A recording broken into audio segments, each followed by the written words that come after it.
E aí, galerinha do sétimo ano, tudo bem? Professor Ricardo de novo, para mais uma aula de história, né? Hoje nós vamos falar sobre a sociedade colonial brasileira, né? A gente já falou, a gente vem falando, né, bastante sobre esse período colonial, né, da história do Brasil. No último encontro falamos sobre a economia colonial, os ciclos econômicos, né, que o Brasil passou durante esse período da colonização. E hoje vamos falar um pouco sobre a sociedade colonial brasileira, tá bom? A habilidade aí, identificar e reconhecer a importância dos ciclos econômicos, porque a gente associou aí o ciclo econômico com a sociedade colonial brasileira. Mais uma vez, é por falta de uma habilidade melhor, fica essa, tá? Então vamos lá. Bom, a sociedade colonial brasileira, ela está dividida com base no seguinte, né, aspecto. Ou você é senhor de escravos ou você é escravo. Então, a base da sociedade colonial brasileira era essa. Você ou era livre ou não era livre. Tá? Ou você era um dono de escravos ou não, ou você era escravo. Então, a sociedade colonial brasileira está organizada em cima disso, né? Nessa oposição entre senhores e escravos, tá bom? Então, todos os grupos sociais que vão se organizando, eles vão se organizando de acordo com a proximidade ou a distância, né, da escravidão, ou dos proprietários de terra e cativos, né? Então, à medida que você está mais próximo dos senhores, proprietários de terra ou dos senhores de escravos, você tem uma posição social melhor. Quanto mais próximo dos escravos você está, a sua posição social é pior, tá bom? Então vamos lá, ó. Ser senhor de escravizados era a condição social que todo mundo desejava, né? Era a imensa maioria da população branca e mestiça desejava ser senhor de escravizados, tá bom? Então essa condição significava ter prestígio social, econômico e também político. É o que garantia, era o sinal de status naquela sociedade. Porque era uma sociedade que não via no trabalho uma coisa honrosa, né? O trabalho para essa sociedade colonial brasileira, né? Ela era uma coisa desonrosa, por isso que era feita pelos escravos. Então, precisa ter isso aí bem em mente, né? Que a questão do trabalho, que na nossa sociedade moderna é tão valorizada, na sociedade colonial não era. O trabalho era uma coisa desonrosa. Quem pegava no pesado, quem tinha que trabalhar, eram pessoas que eram consideradas inferiores, né? Então, precisa ter isso aí na sua mente para você entender como é que se organizava essa sociedade, tá? Outro aspecto muito importante dessa sociedade é a questão do poder patriarcal. Então, a gente tem nessa sociedade colonial a figura masculina como a figura principal. Ela é o centro, né, da sociedade. Por isso que a gente fala que a sociedade colonial, ela é uma sociedade patriarcal. A figura do homem, ela está no centro daquela sociedade, tá bom? Então, ou a família era controlada por um homem, que em geral era o pai ou o avô, né? E aí reunia em volta os parentes, né? Os agregados, tá bom? O chefe da família era a autoridade que deveria ser obedecida, tá bom? Então, essa é uma sociedade patriarcal. É a figura do homem, é a figura central, tá bom? Então, vamos lá, ó. Aí vamos para os grupos sociais, né, que existiam. A gente tem a nobreza da terra. Quem é essa nobreza da terra? São os senhores de engenho. Nessa aula nossa, a gente foca mais nessa sociedade colonial açucareira, principalmente, né? Aquela que foi se formando na região do Nordeste do Brasil, né? Que é a sociedade que vive em torno da produção açucareira, tá? Então, e vocês vão reparar muito bem nisso aí, porque em outras regiões da América Portuguesa, em outras regiões, existia uma organização social um pouco diferente, né? Por exemplo, na sociedade mineradora de Minas, né, a gente já encontra uma sociedade um pouco mais diversificada, né? Existem grupos sociais mais diversificados, né? Existem atividades diferentes, né?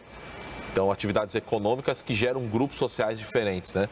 Então, ela é uma sociedade diferenciada. Agora, essa sociedade colonial açucareira, né, a nordestina, ela é muito rígida, as divisões, os grupos sociais são muito rígidos, tá bom? E aí, nessa aula, a gente foca mais nessa sociedade, tá bom? Então, vamos lá. A nobreza da terra são os senhores de engenho, tá? São aqueles que são os donos das terras, donos do maquinário e dos escravizados, tá bom?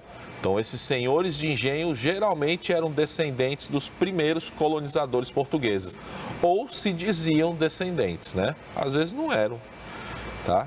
Mas acabavam dizendo que eram os descendentes, né?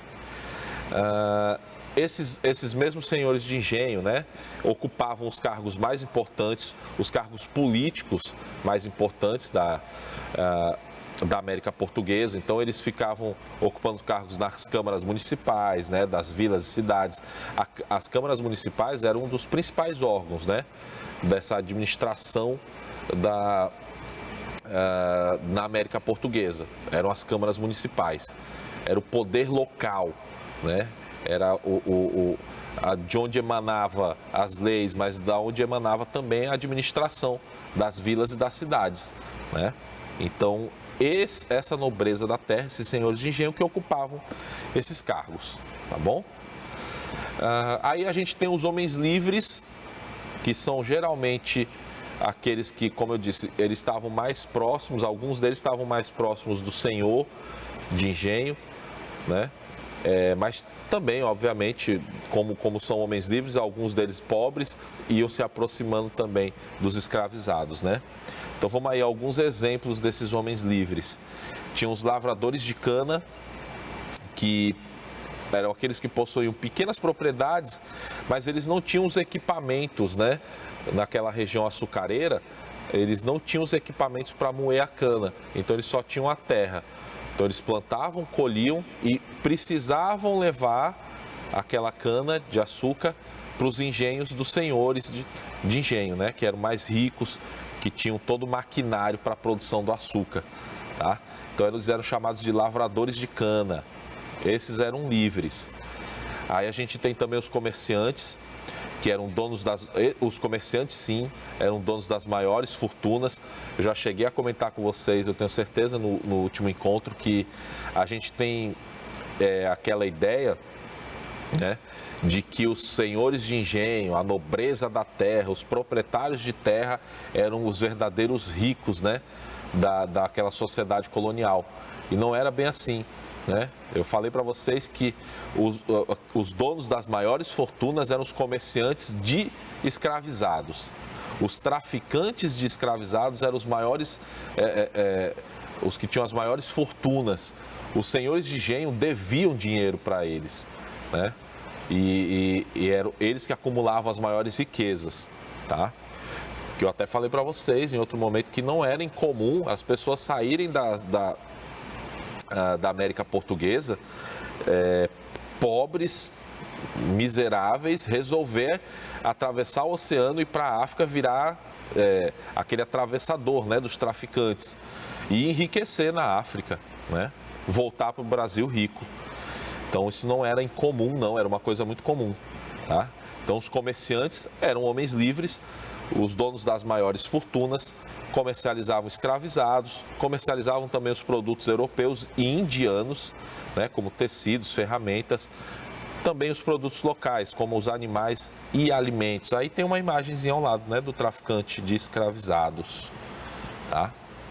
Então, muitos comerciantes se tornavam senhores de engenho quando se casavam com filhas da nobreza da terra. Então, alguns, quando queriam acumular o que a gente chama de status social, né? Eles acabavam fazendo os casamentos com as filhas dos senhores de engenho, né?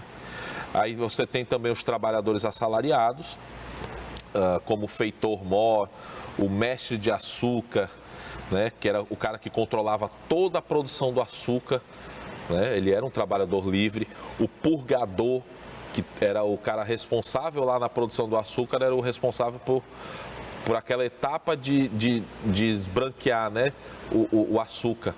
Então, o caldeireiro, o oficial do açúcar, todas são atividades que eram exercidas por homens livres, né? O feitor do campo, né, também, que era o cara que era responsável pelo cuidado com os escravizados, né? Se algum fugisse, a responsabilidade era do feitor do campo, né? Então, e eles todos recebiam um salário anual pelo trabalho deles, tá? Esses todos eram trabalhadores assalariados, certo? E aí a gente tem por último aí os artesãos, que podiam ser carpinteiros, pedreiros, ferreiros. Esses recebiam por dia ou por tarefa. Eram trabalhadores livres, eram homens livres que viviam na América Portuguesa, tá bom? Aí tem uma imagenzinha só para vocês terem uma ideia, né? Do mestre de açúcar, o purgador. Então você observe aí que, embora eles fossem trabalhadores livres, alguns eram negros, né?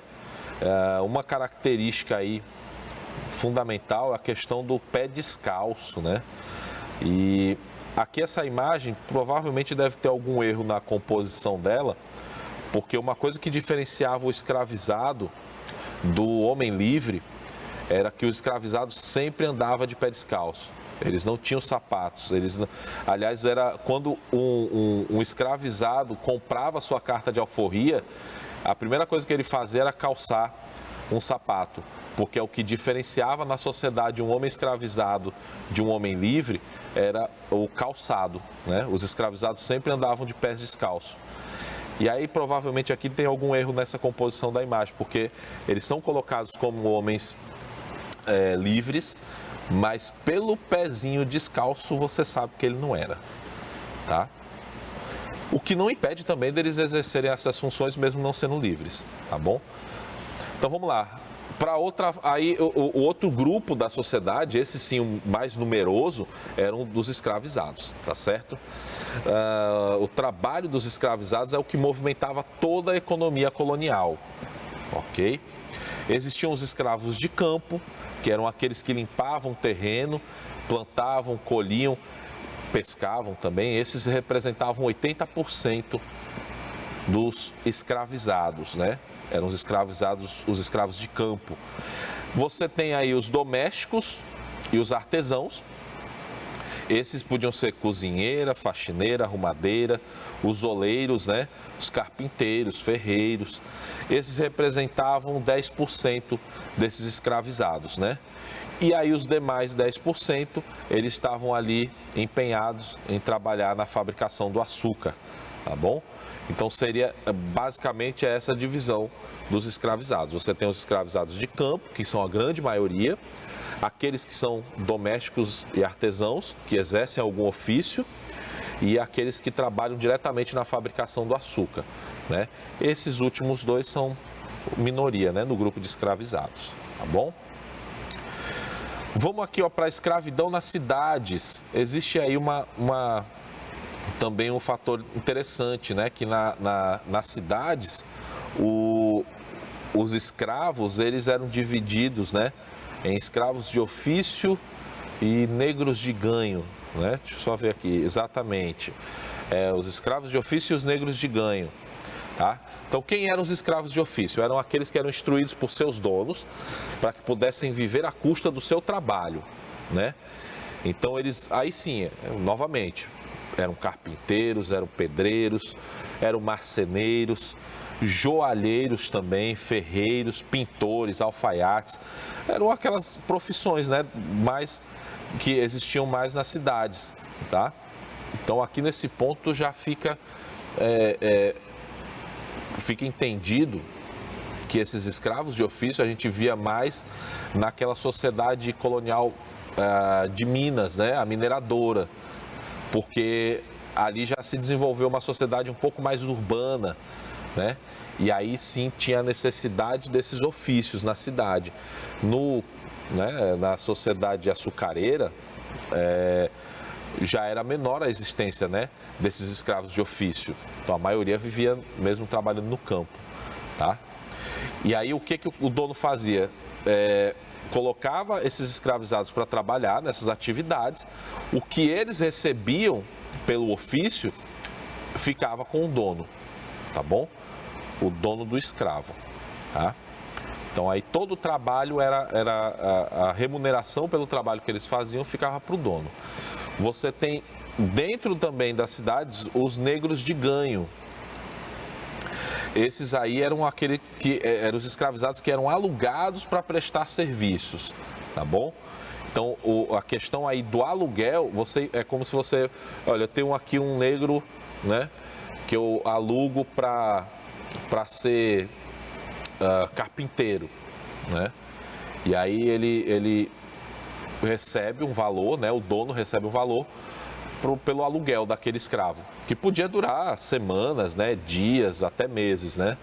E aí ele recebia né? De acordo com o tanto de tempo que ele ficava, né? Alugado para prestar um serviço, tá bom?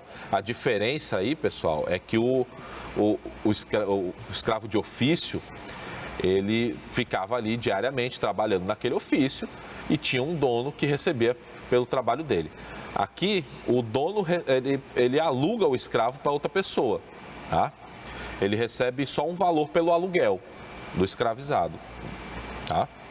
Por exemplo, se ele fosse colocado para trabalhar em algum ofício, provavelmente aquele que tinha alugado receberia o dinheiro, né, pelo trabalho, tá? Então era uma realidade bem mais complexa, né? Não é tão simples assim a realidade, né, do trabalho escravizado nas cidades, né? Era bem mais complexo o entendimento dele. Olha lá, as casas mais ricas, né, possuíam até 70 escravizados, né? Entre esses escravizados domésticos, tinham aqueles que eram ligados aos cuidados pessoais dos senhores. E esses aí tinham um tratamento especial, diferenciado, tá bom? Todos os escravizados domésticos que ficavam diretamente ligados a esses cuidados pessoais do senhor, eles eram, inclusive, tratados de forma diferenciada, tá bom? Eles eram chamados de pajens para os homens, né, e mucamas para as mulheres, tá? Esses tinham um tratamento mais, vamos dizer assim, mais humano, né? E aí, chegando aí já ao nosso final, nossa aula hoje vai ser um pouquinho mais curta, né? A gente tem a ama de leite, que também tinha uma grande predileção dos donos, né, que a gente fala, tinha uma grande atenção dos donos, né, de escravos, porque a ama de leite é aquela que amamentava, né, os bebês, né, desses senhores, que as esposas, elas não amamentavam essas crianças, elas contratavam ou alugavam uma ama de leite, né, ou tinha uma escrava que era ama de leite, né, e aí ela tinha um tratamento muito especial dentro da casa, né, do senhor, porque ela era responsável diretamente pela saúde, pelo crescimento de quem? Dos herdeiros daqueles senhores. Então ela tinha um tratamento especial, diferenciado, tá?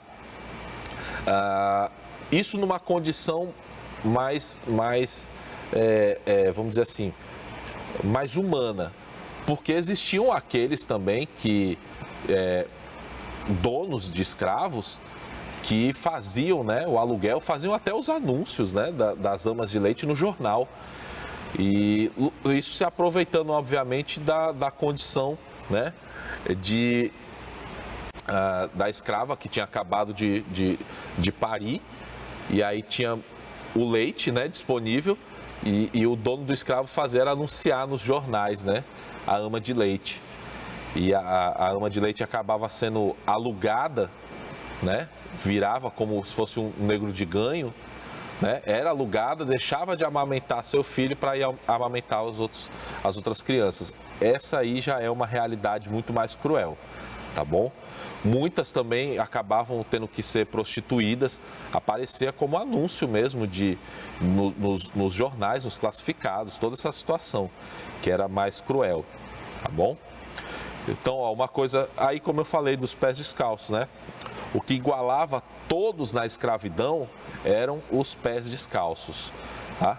Porque era vedado, né, ao escravo o uso de sapatos.